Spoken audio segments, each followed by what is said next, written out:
The talkSPORT Darts Trophy is back this Wednesday in partnership with QuickFit.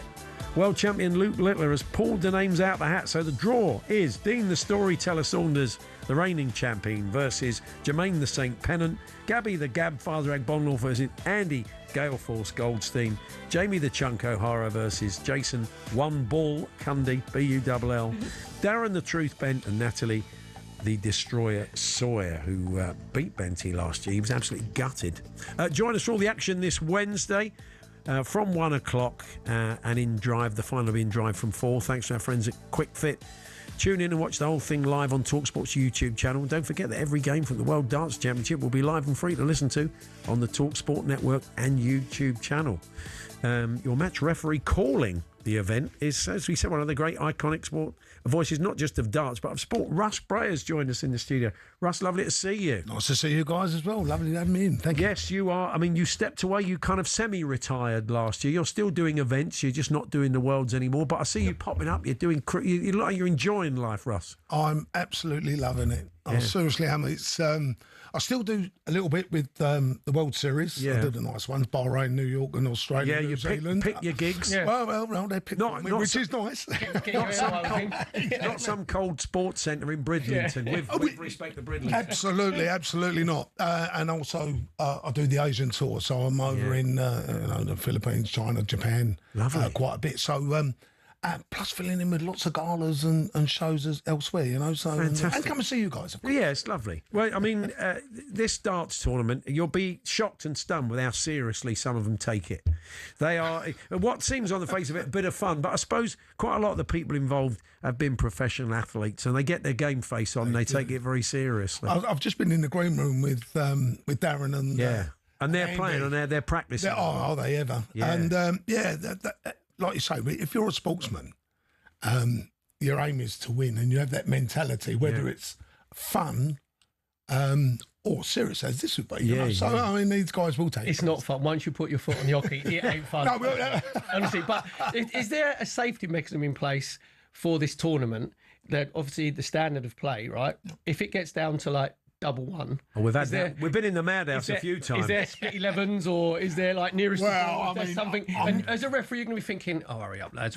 Well, it looked like one of the frames was going to go into the sports bar last in the frames. You know what I mean? One of the games, should I say? I've got the wrong sport.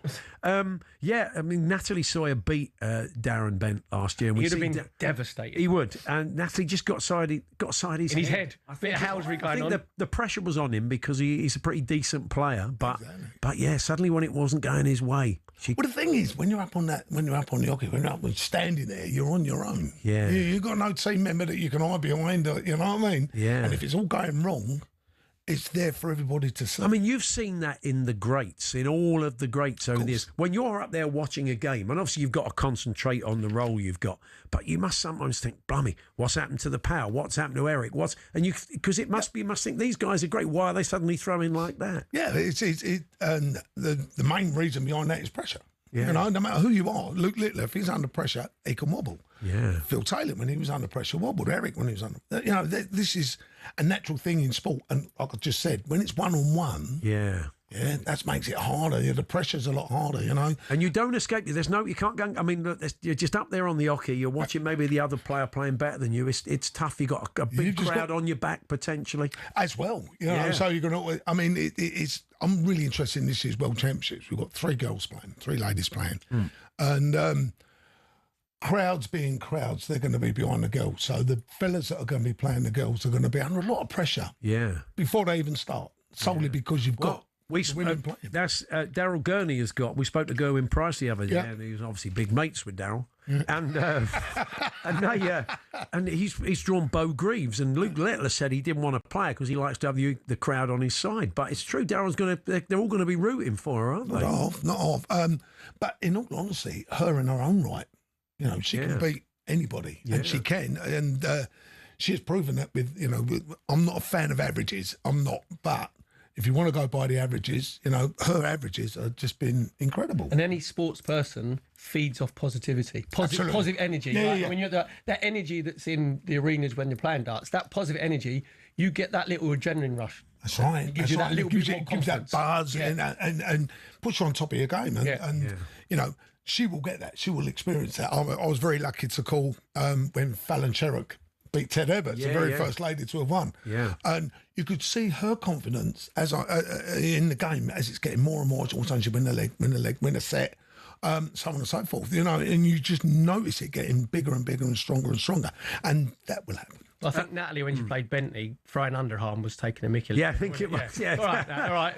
You've got in his head. It's actually an illegal throw, but Now, we knew this was going to happen after the phenomenon that's Luke Little over the last 2 years. We read today about Mitchell Lawrie, 15-year-old Scottish lad, fantastic player.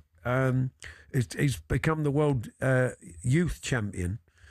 I mean, another one for the future. And he won 16 grand in this tournament. He said, but it was rubbish. I went 3 sets up and couldn't hit a thing. Terrible. So he set the bar high. But a 15-year-old kid. And this is what you're finding today. This is why it's a young man's sport now. I've noticed it with the, in inverted commas, Littler effect, which has happened over the last couple of years. The various academies, you know, a lot of the kids can't even get in them now. They're that full. I mean, my local one at me is Soham Town Football Club. When they have an academy there, they had a few kids in there. Now you can't get in there, you know, solely because of that. And these youngsters, they're hitting 9 darters, they're hitting scores, you know, hitting 180s for fun. And this is what's happening. So when you see the young lad there, the young Scottish boy there coming through in the WDF Championships, goodness me, I mean, the kid's one heck of a talent, you know, and that's the future of darts. That's how it's going. And they can see the lifestyle you can have. I mean, look at what, you know, the money that's on offer and, you know, the travelling that you've experienced as well. It's not a bad life, is it? It's a wonderful. I mean, I was a scaffolder, you know, 30 years ago. I'm not now and I haven't done it for 30 years, but, you know. Could you still do it? Could you still do it? I wouldn't want to, but Stretches it's a first. bit, a few, very goodness me. You know, it's, goodness me, I was a high jumper as a kid. You know, I can't get up the curb now. You know what I mean? So, but no, I could probably still turn my hand at a spanner. But no, I mean, the life that I've lived, you know, ever since I become a referee, brilliant, going around the world has been amazing. You know, obviously, Mitchell Lawrie, like 15 years, world youth champion, and obviously getting beaten in fun. I've got to talk about Dita Hedman because I used to play with her brother at Colchester United, Rudy Hedman. So Dita used to come and watch Rudy play at Lower Road. She's become the oldest woman to win the season. Yeah, the oldest woman to win at 66 when she was playing in local pub dart leagues. Yeah. You know, because obviously women's darts wasn't that massive then. Just so how that's come on, but how she's managed to stay right at the top of the game is amazing. Well, she's played in a Worlds, hasn't she, as well? Did she make one of the PDC Worlds or not quite? I know she's played. I think she played in the World Match, the Grand Slam. Yeah. I think she played in the Grand Slam. Worlds, I'm not sure. Right. My memory's not good at. But I've known Dita since the early 80s, and her brother Al Hedman was a very, very good. I won the British Open back in about 85, 86. So, and she was also my partner on Celebrity Pointless. Oh, right. Dita was. So, as I said, how did you get on, Russ? We got the second round. Oh, so we done okay. We didn't go out first. But yeah, I'm really, really chuffed for her because, I mean, it's a fourth go at it. She's won everything in the ladies' game. She's won everything in the ladies' game except that one. Now she's got that one. Fair play to her. Yeah, brilliant. Oldest female world champion. So, who do you fancy for the Worlds? Where's your money going, Russ? Goodness me. There's a good few players that are hitting form. It's what it's all about. Is hitting form. It's not so much. Littler's hitting form. I've just been working with him. Been working with Marco Van Goen, who's hitting form. Gezi Price is hitting form. Then you've got to watch out for Josh Rock. You've got to watch out for the guys from Asia. Jan Van Veen, everybody's talking about the young lad who's been duking out with Luke Little. He played in the youth tournament a couple of years ago. He did. And he just won the youth world championship against Bo. He's a fantastic talent as well. And again, they have no fear factor. That's how it seems to come across. They've got no fear factor whatsoever, you know, and the older brigade are starting to feel it a little bit, you know. Well, I can confirm that Gary Anderson's not going to be touching a chainsaw. Yeah, He's like, I've got to stop chopping down the trees and doing the shoulder. Yeah, exactly. Why give half a chance then? Do you want to give us a quick 180 before you go, Russ? You ready for it? Here we go. 180. City. That actually sounded like it was live at darts, didn't it? I thought we'd get that out of the way because we're not going to hear many of those on Wednesday. Well, we have some you never know. ginger lemon in here, Flake. Some honey as well. Well, lovely to see you, Russ. We'll have a chat on Wednesday. Definitely.